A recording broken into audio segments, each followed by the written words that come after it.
Hi friends, this video is from interview.com. Interview.com is a job portal. In this video I'm going to talk about role of a validator in Spring MVC. I have written an example. This is a hotel application. I'm going to add a hotel.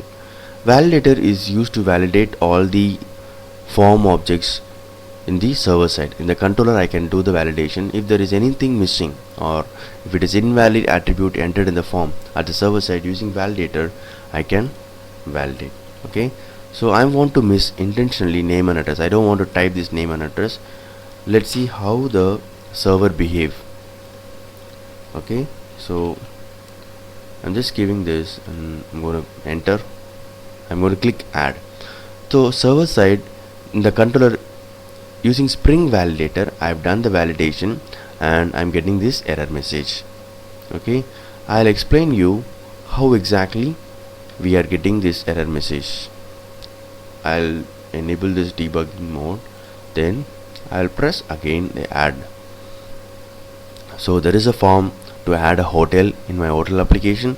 Intentionally I'm not entering anything in the name and address. Okay, now when I click on this, I'm going to get the debug point in my Eclipse.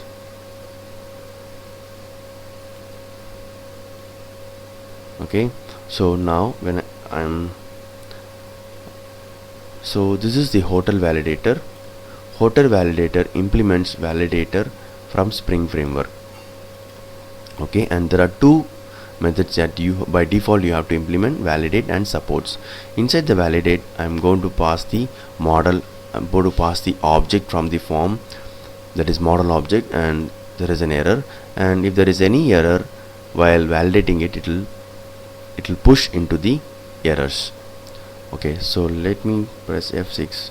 So I'm calling this method, I'm getting the hotel object, I'm casting it, then from this hotel I'm trying to find out whether the name of the hotel is entered or not.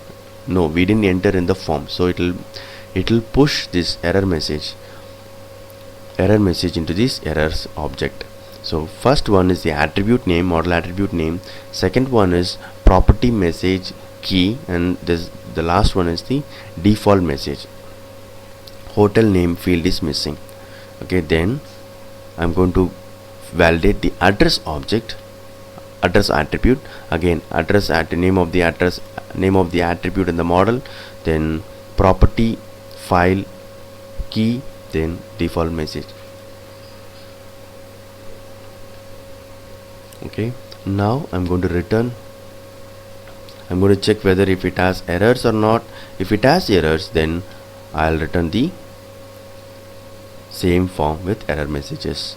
You can see in the form, hotel name field is missing, hotel address field is missing. This is the role of validator in Spring MVC. Hope this video is useful and informative. If you like this video, please click the like button. Thank you and all the best.